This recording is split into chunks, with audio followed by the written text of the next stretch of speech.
What's up mga ka-snowman? May naisip akong bagong technique para sa geotech. So ito yung problem number 2. So a clay sample has a unit weight of blah blah blah at a moisture of blah blah. When compute the saturated water, its unit weight is blah blah blah blah blah blah. So ito yung mga nakuha kong given based dun sa question, and then ito yung hinahanap. So first step is kunin natin yung formula for gamma m, which is G 1 plus MC. Yan yung G plus GMC, and then pinactor out ko na lang yung G, and mas nadadalan ako dito, and I think mas useful kaya ganito yung ginagawa ko. Over 1 plus E gamma water, and then dito naman sa isa gamma sat is MC pala yung given dito, kaya MC yung ginamit natin kaysa mag SE tayo. SE ay hindi natin alam yung S. Dito naman sa gamma sat equals sa G plus E over 1 plus E gamma water. Tama no? Yes. And then kung mapapansin nyo guys, dalawa yung hindi natin alam, which is yung G tsaka yung E, and then meron tayong dalawang equation. Ang gagawin ko guys is i-isolate ko yung G, or not necessarily G, basta kasama yung G sa ma-isolate. So ang nakikita ko is itong G over 1 plus E, G over 1 plus E. Paghihiwalayin ko yan, i-divide muna natin by gamma water both. So gamma m over gamma water equals sa saan? Equals G 1 plus MC over 1 plus E. Yung isa, gamma sat over gamma water is equal to G. So yun yung sinasabi ko, pag ihiwalayin ko tong dalawa, plus E over 1 plus E. Ganon siya. Tapos ito, gagawin ko na dito, gamma M over gamma W. Tapos may ganito siya, equals G over 1 plus E. Tama diba? Ito naman, gamma sat over gamma water minus E over 1 plus E equals siya sa G over 1 plus E. So kung mapapansin nyo guys, these two equations, this equation tsaka this equation equals siya sa isang value, which is ito. So masasabi natin na equal tong dalawa.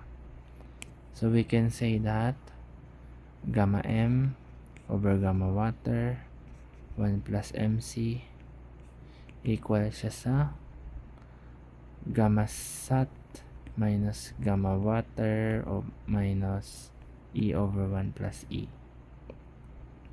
And kung mapapansin nyo, nagkaroon dito ng hindi ko rin in-expect, merong shortcut na nangyari. Equal diba to sa N?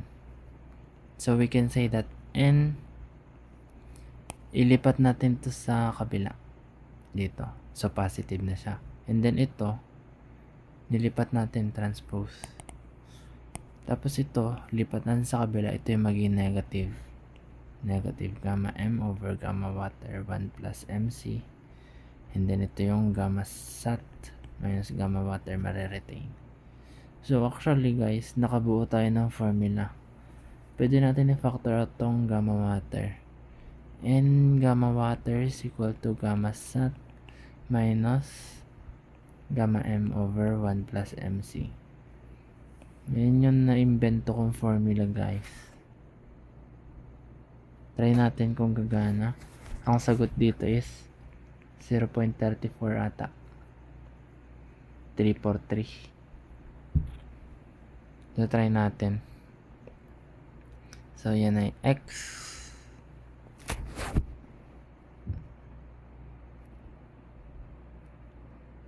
9.81x is equal to 22.58 minus 21.1 over 1.098. Type ko sa calcu, guys. 9.81x equals 22.58 minus 21.1 over 1.098. Tada! This one is diretso na. X or N equals 0.343. Tama yan, guys. Or 34.3%. Pwede naman daw to, sabi ni sir. Hindi na ako magpa-percent usually. Ito na lang. Tsaka may pamimilian naman pala. Usually. So that's it, guys. Naka-invento tayo ng formula. And kapag hindi nyo alam, kung ayaw nyo memoryahin to, pwede nyo gawin yung concept na, ay, naisip ko, may formula tayo na ganito, tsaka ito. Ang missing ay G at E.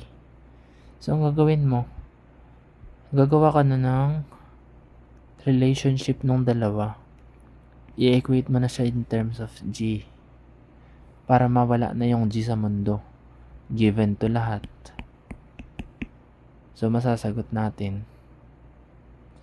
Or, kung gusto natin is, ito ay medyo advanced na technique. Ito na yung kukunin natin. Pwede din yun. So, pupunta tayo sa part 2. Tatry ko yung isa pang approach na less complex dito. Although, mas mabilis itong una nating ginawa.